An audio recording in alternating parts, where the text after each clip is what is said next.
전 세계 가장 많이 팔리는 커피 브랜드가 있습니다. 여러분이 짐작하시는 스타벅스입니다.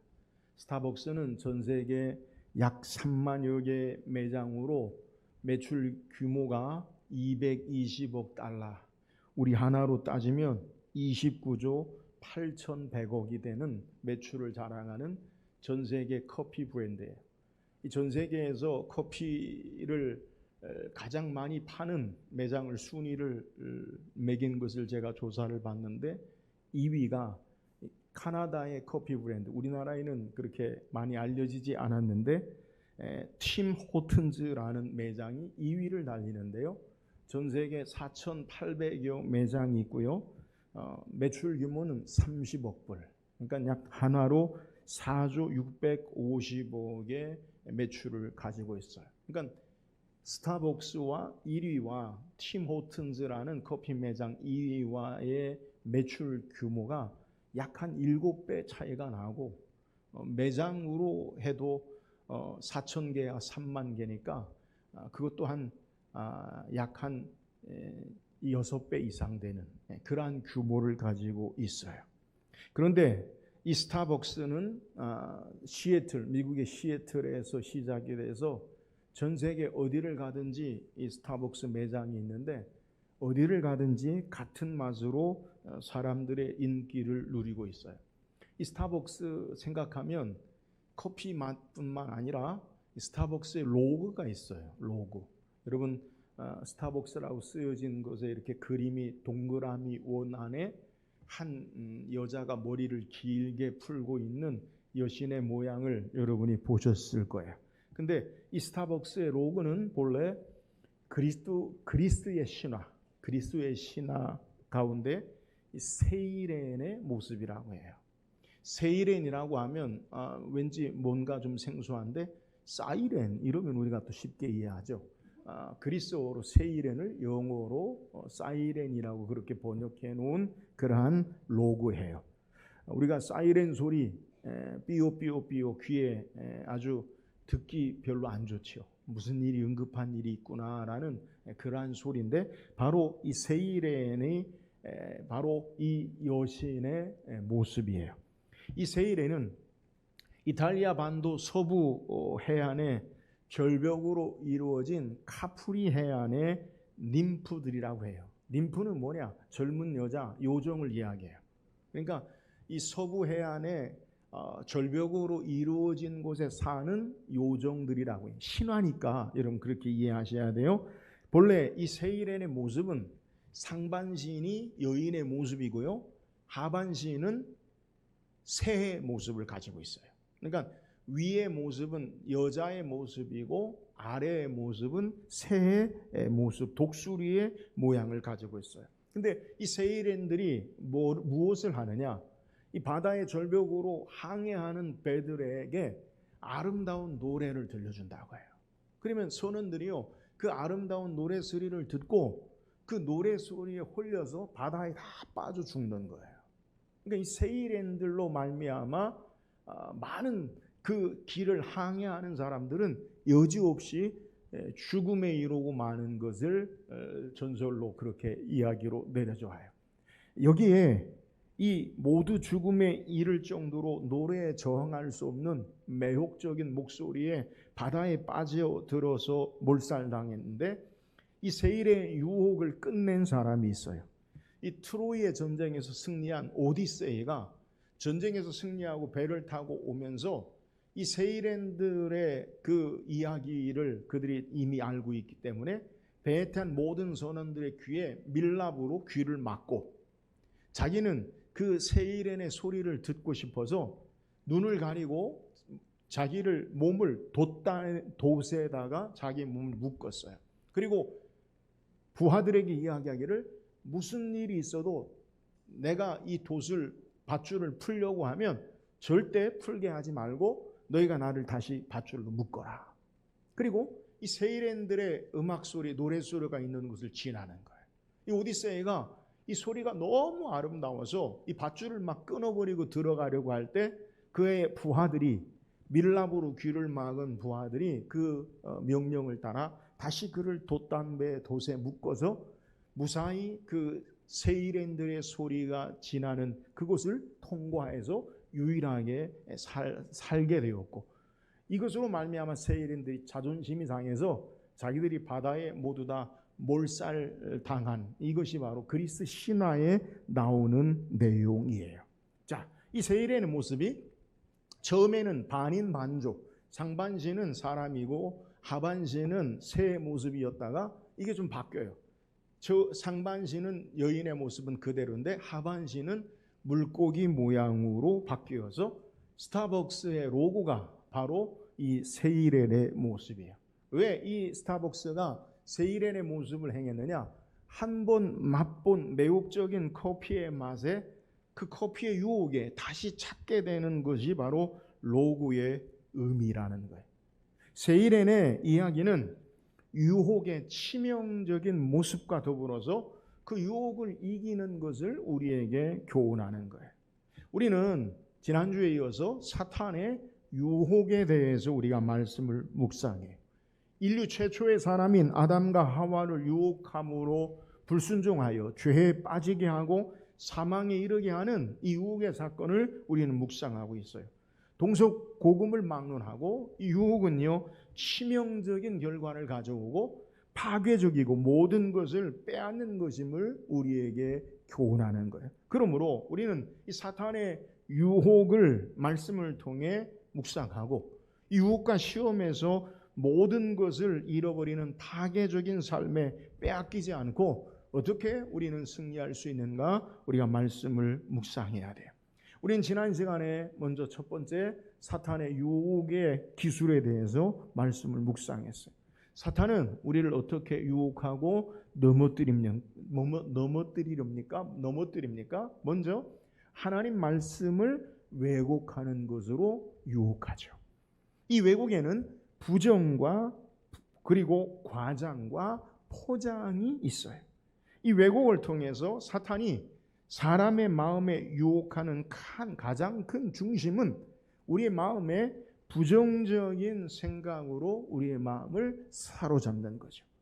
사탄이 여자에게 다가와서 가장 첫 번째 말한 내용이 뭡니까? 오늘 1절 말씀이 하나님이 참으로 너희에게 동산 모든 나무의 열매를 먹지 말라 하시더냐. 사탄이 이야기하는 첫 번째 유혹의 내용이 뭐냐? 그것은 하나님께서 아담에게 동산 모든 나무의 열매를 먹으라라고 말씀하셨는데 사탄은 거꾸로 동산 모든 나무의 열매를 먹지 말라 하시더냐라고 유혹한다는 거예요.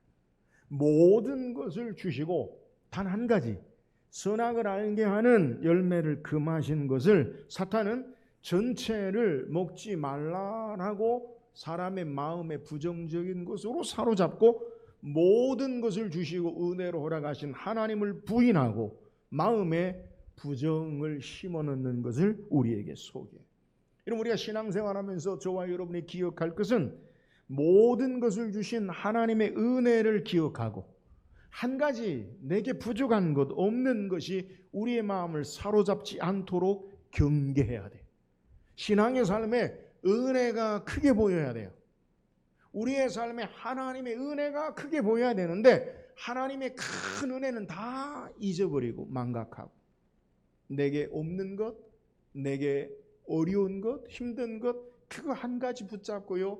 다시 전체를요. 그것으로 다시 보게 되는 것이 사탄이 우리의 마음을 시험에 빠뜨리는 것임을 우리는 알아야 돼요. 여러분, 우리에게 없는 힘든 것 그것이 아니라 하나님이 우리에게 베푸신 큰 은혜를 크게 보고 사탄의 유혹과 시험에 우리의 마음이 부정적으로 사로잡히지 않는 귀한 역사가 있기를 주의 이름으로 축원합니다. 또 사탄은 어떻게 시험한다고 우리가 묵상했어요? 하나님 말씀을 더하거나 빼게 함으로 거짓으로 유혹하죠. 사탄은 처음부터 진리가 그 속에 없으므로 거짓으로 사람을 유혹해요. 말씀에 진리가 없는 곳에 거짓이 모든 것을 덮어버림을 알아야 돼요. 여러분, 우리의 마음에 하나님의 진리의 말씀에 타협하면 거짓으로 우리의 마음이 더 뒤덮이고 사탄의 유혹에 우리의 시험에 빠지게 되는 것을 우리는 깨달아야 돼요. 그러므로 날마다 진리의 말씀에 굳게 서서 예수님처럼 기록되었을 때 하나님의 진리의 말씀 안에 승리할 수 있기를 주의 이름으로 축원합니다. 계속해서 사탄의 유혹하는 모습이 무엇입니까? 오늘 6절 한번 읽어보세요. 6절 시작. 여자가 그 나무를 본즉 먹음직도 하고 보암직도 하고 지혜롭게 할 만큼 탐스럽기도 한 나무인지라 여자가 그 열매를 따먹고 자기와 함께 있는 남편에게도 주매 그도 먹은지라. 우리말 성경의 가장 첫 번째 여자가 그 나무를 본즉 먹음직도 하고 이렇게 우리말 성경에 번역되어 있어요. 그런데 영어 성경에 보면 여자가 그 나무를 보니 먹기에 좋은 나무인지라 이렇게 해석해놔요. 여기서 주목해야 할 단어가 있는데 여자가 보니 좋았다라는 거예요. 동사로 여자가 보다 그리고 좋았다라는 거예요. 우리말로 먹음직도 하고라고 해석해 놓았는데 성경의 본래에 기록된 의미를 우리에게 더 드러내 주지 못해요. 살려주지 못해요. 그러니까 성경에서 강조하는 점은 여자가 보니 좋았다라는 거예요. 뭐가 좋습니까? 뭐가 좋습니까? 먹기에 좋고 보기에 좋고 지혜롭게 할 만한 것으로 좋게 보았다는 거예요. 그러니까 여자가 선악을 알게 하는 열매를 보니까 좋았다. 먹기에 좋아 보이고 보기에 좋아 보이고 지혜롭게 하는데 좋아 보였다. 이것으로 성경이 우리에게 말하는 거예요. 여러분, 우리는 성경에 우리가 창세기를 계속 말씀 묵상했는데 처음에 이 좋다라는 단어를 창세기 1장 첫 번째 시간에 두 번째 시간에 우리가 말씀 묵상했어요. 히브리어로 이 좋다라는 동사가 토부라는 말인데 이 말은 좋다, 선하다, 아름답다 그리고 우리에게 여러 가지 좋은 것을 의미를 이 토부라는 단어를 사용해. 그런데 우리가 이 좋다라는 단어가 첫 번째 어디에 사용되었느냐? 무엇이 좋은 것이냐라고 말할 때 하나님 편에서 좋은 것이 하나님 기준에서 좋은 것을 말씀하시고 하나님의 말씀을 그대로 이루는 것을 좋은 것으로 성경이 우리에게 첫 번째 사용하고 있다는 거예요. 창세기 1장 3절 4절에 하나님이 이르시되 빛이 있으나 하시니 빛이 있었고 빛이 하나님 보시기에 좋았더라. 하나님이 빛과 어둠을 나누사 하나님 보시기에 좋았다. 좋은 것의 기준이 뭐냐? 누가 보기에 좋았다고요? 하나님 보시기에 좋았다. 또 하나님 말씀대로 그대로 되니라. 이게 하나님 보시기에 좋은 것이라는 거예요. 그러니까 좋은 것이 뭐냐? 성경이 우리에게 가장 처음 좋다라는 것의 의미를 그 의미를 어떻게 우리에게 소개하느냐? 하나님 보시기에 좋은 것이 좋은 것이요.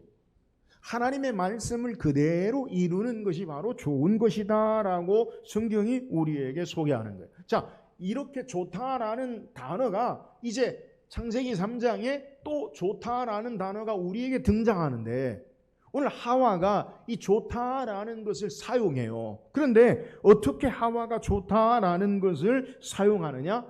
여자가 그 나무를 본즉, 자, 주체가 하나님 보시기에 좋았더라가 아니라 누가 보기에 좋았다고요? 여자가 보기에 좋았다. 여자가 보기에 좋았다. 그러니까 하와가 기준이 돼서 자기 눈에 보기에 좋았다는 거예요. 무엇이 좋아 보입니까?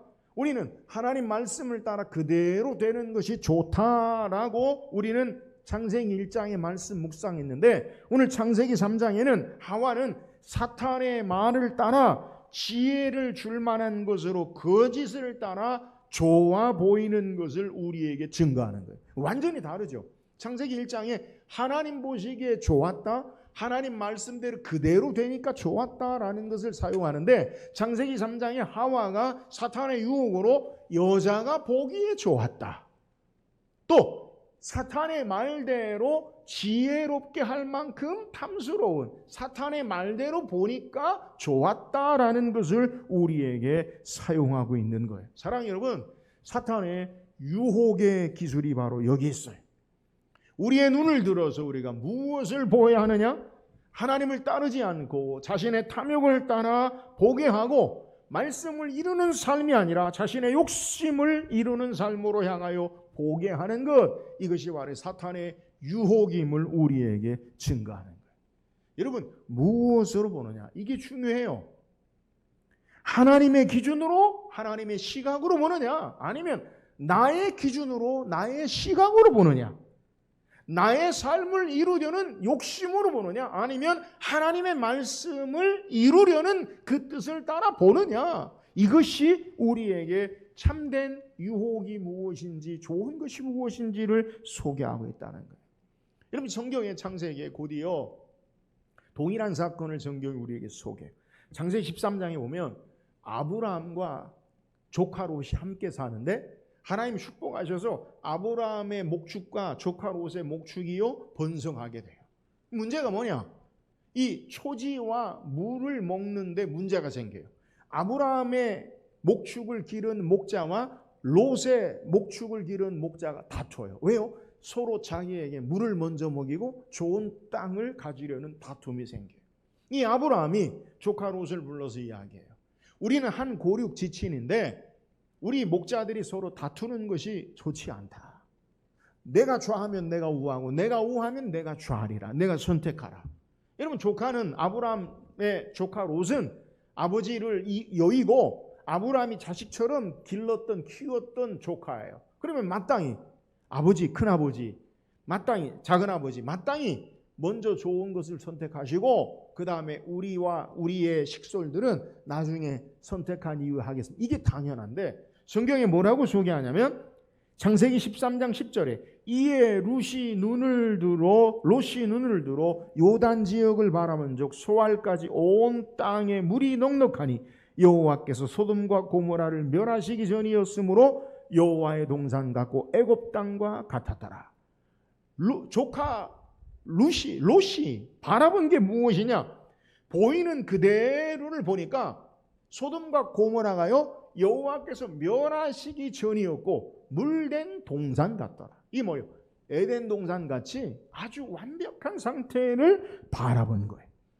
보이는 그대로 롯은 마땅히 자기의 작은 아버지는 아브라함에게 좋은 것을 양보한 것이 아니라 이기적인 욕심의 눈으로 그것을 바라보고 그것을 선택하고 소돔과 고모라에 정착해요. 그런데 롯의 실수가 뭐예요?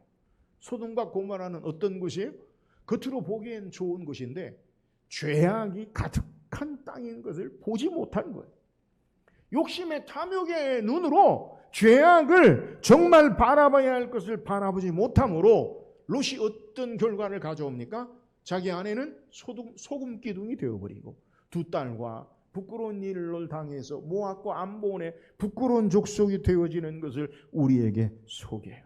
탐욕과 이기적인 욕심의 눈으로 본 것의 선택이 너무나 많은 것을 잃어버리게 하는 것을 성경이 우리에게 교훈하는 거예요. 사랑 여러분, 기억하세요.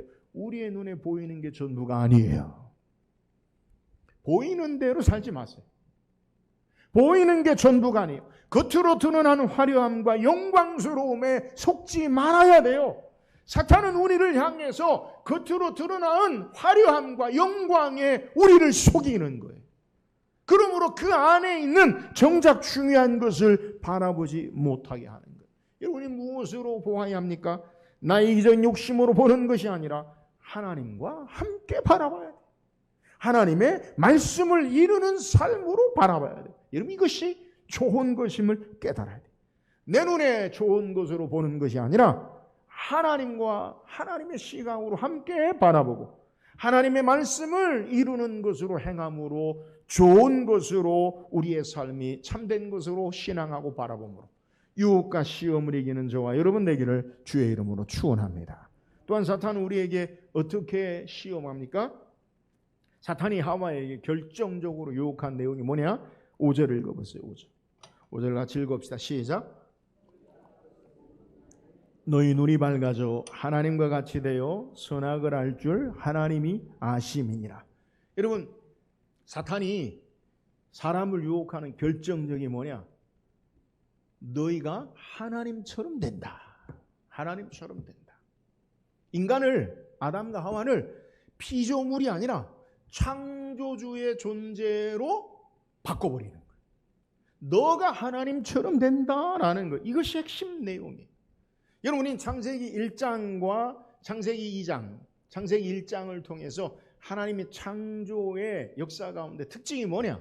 하나님이 세상을 창조하실 때 범위와 한계를 분명하게 나누셨어요. 그러니까 무질서하게 혼돈 가운데 있게 하지 아니하시고 하나님은 범위와 한계를 나누셨어요. 빛과 어둠을 나누시고 궁창 위와 궁창 아래, 바다와 무틀을 나누시고 삶의 경계와 한계를 하나님이 정하세요. 창세기 2장에서도 인간에게 선악을 알게 하는 열매를 먹지 말라. 인간에게도요, 하나님이 한계를 정하셔요. 자기의 지위와 한계를 분명히 정하셨는데 하나님처럼 된다라는 것은 창조의 하나님의 역사를 거스려 자신의 지위와 한계를 깨닫지 못하고 피조물이 창조주의 자리에 오르려는 욕심을 부추긴 것을 우리에게 소개하는 거예요. 오늘 우리의 신앙의 삶에 가장 중요한 것이 뭐냐? 여러분, 신앙생활하면서 내가 누구인지를 바로 아는 것. 이게 신앙의 출발이에요. 우리가 아는 소크라테스의 유명한 철학적인 명제가 무엇입니까? 내 자신을 알라. 이게 뭐예요? 내가 누구인지를 바로 알아야 돼요. 여러분, 내가 누구인지를 바로 알아야, 그래야 내 삶에 내가 어떤 일을 행하는 자인지를 알 수 있다는 거예요. 내가 누구인지를 바로 알려면 어떻게 해야 됩니까? 창조주 하나님 앞에서 내 삶이 드러나야 돼요. 하나님 앞에 내 삶을 통해서 내가 얼마나 약하고 부족하고 죄가 많은 자인지를 알아야 돼. 이것이 바로 신앙의 출발이에요. 나의 전적인 무능과 부패와 한계를 알고 하나님의 전능과 은혜와 거룩함을 알아 나로 살지 아니하고 하나님을 의지하고 주님을 사모하는 것, 이것이 바로 신앙의 출발이에요. 예수님 마태복음 5장에 천국 백성의 첫 번째 일성이 뭐냐? 심령이 마음이 가난한 자는 복이 있나니 천국이 저희 것이며, 천국 백성은 어떤 자들이냐? 마음이 가난한 자들이야. 마음이 가난하다는 것은 우리가 어느 정도 먹고 살 건 있는데 가난하다, 상대적인 가난이 아니라 절대 가난. 아무것도 없는 거예요. 아무것도 없어요. 이 가난이. 마음이 가난하다. 나는 아무것도 없다. 아무것도 없으면 어떻게 살아요? 남의 도움이 아니면 살 수 없는 거예요. 하나님의 은혜가 아니면 살 수 없는 거예요. 하나님의 긍휼하심이 아니면 살 수 없는 거예요. 이것이 바로 가난하다고 표현하는 거예요. 여러분, 인생이 무엇입니까? 내가 누구입니까? 여러분, 우리 자신을 바르게 깨달아야 돼요. 아브라함은 자신을 하나님 앞에 고백하기를 창세기 18장 27절에 아브라함이 대답하여 이르되 나는 티끌이나 채와 같사오니 감히 주께 아뢰나이다. 인생이 뭐예요? 티끌이요 먼지라는 거예요. 시편 기자는 시편 103편 14절에 이는 그가 체질을 하시며 우리가 단지 먼지뿐임을 기억하심이로다. 여러분, 인생이 뭐예요? 먼지. 호흡을 거두시면 여러분이 아무것도 아님을 알아야 돼요. 우리 하나님 앞에 죄와 먼지 같은 존재임을 알아야 돼요. 인간은 하나님의 은혜와 도움이 없이는 살 수 없는 자임을 알고 스스로 자신을 높여 신적인 존재가 되어서 하나님처럼 사는 자가 아니어야 돼요. 인간의 타락한 문성이 여기 있어요. 자신을 바르게 보지 못해요. 창조주의 자리에 올라가요. 우리의 가진 조그만 지혜로, 우리의 가진 물질로, 우리의 가진 힘으로 마치 하나님처럼 하나님 노릇을 행하려 하지만 하나님처럼 되어지지 못하고 모든 것을 잃어버리고 파괴적인 삶을 사는 게 인간의 타락한 본성임을 알아야 돼요. 사랑하는 여러분, 기억하세요. 내가 누구인지를 바로 알아야 돼요. 이게 무슨 의미예요? 우리는 하나님으로 지으심을 받은 자요, 하나님의 은혜로 사는 자요, 하나님 여호와 하나님으로 말미암아 사는 자들임을 바르게 알아야 돼요. 이 사실을 알고 하나님 의지하고 나의 욕심으로 사는 자들이 아니라 하나님의 은혜로 사는 자들이 되어야 돼요.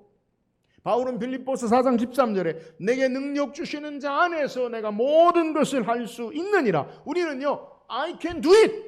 We can do it. 우리가 무엇을 할 수 있다라고 적극적인 사고를 생각하는데 이 말씀의 본질은 내게 능력 주시는 자 안에서, 예수 안에서, 하나님 안에서 할 수 있다. 그러면 예수 안에 하나님 안에서가 아니라 예수 밖에서, 하나님 밖에서는 나는 아무것도 할 수 없는 자입니다. 이 고백이에요. 사랑하는 여러분, 나로 살면 욕심으로 살지만 하나님으로, 여호와로 살면, 주님으로 살면 은혜로 사는 자가 돼요. 주의 능력으로 사는 자가 돼요. 참된 생명의 길은 나의 욕심을 통해서 내가 하나님 되어지는 삶이 아니라 주의 은혜와 능력으로 영원한 참된 생명을 누리는 삶을 사는 자들이 되어져야 함을 우리에게 소개하는 거예요.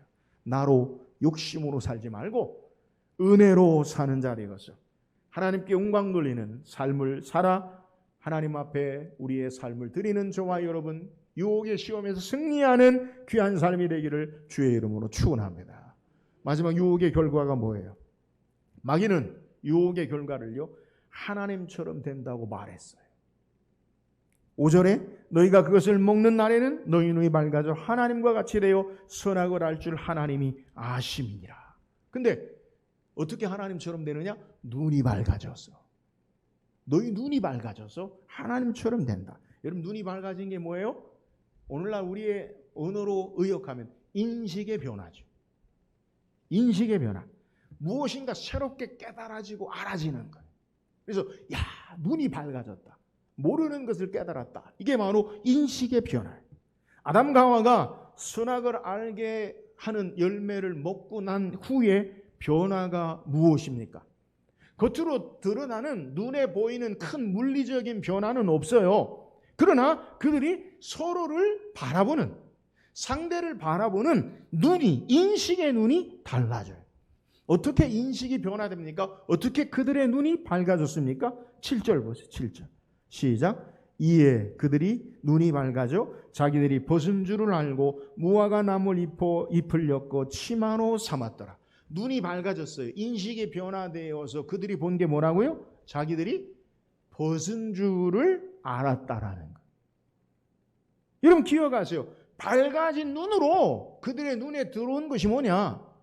그들의 인식의 변화, 밝아진 눈으로 변화된 것은 벗은 줄을 안 것이고 무화과 나무로 잎으로 치마를 삼은 것이에요.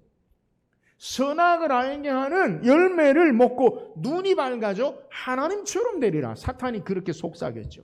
근데 이들은 사탄의 유혹에 따라서 선악을 알게 하는 눈이 밝아져 하나님처럼 된 것이 아니라 그들의 눈이 밝아진 것은 선은 잃어버리고 악을 보는 눈이 밝아진 거예요.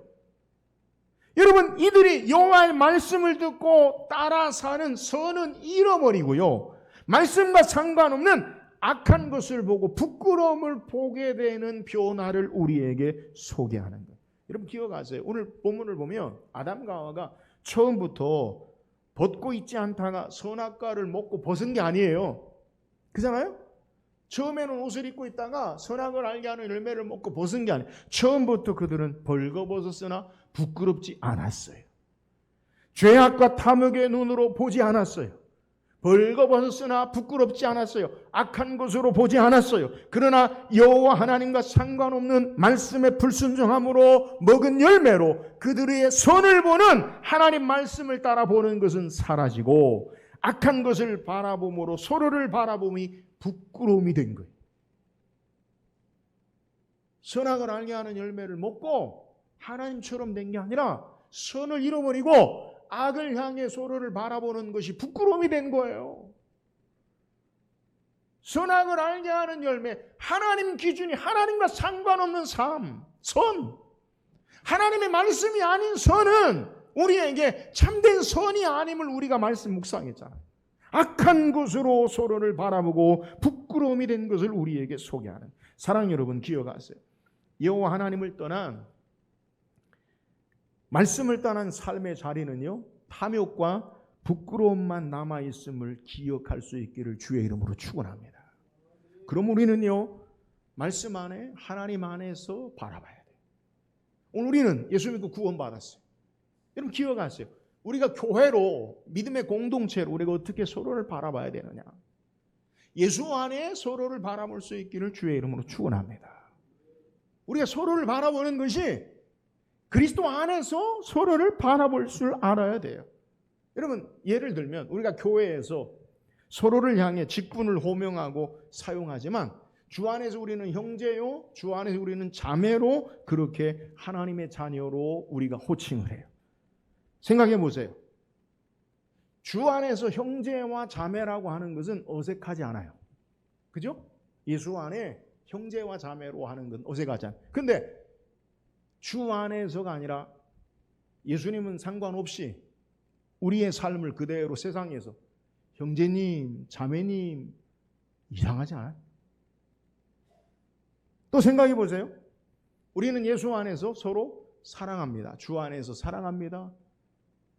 우리 인사할 때도 주의 사랑으로 사랑합니다. 우리 꼭 인사해요. 그건 어색하지 않아요. 그런데 주 안에서 빼고 세상적으로 사랑합니다.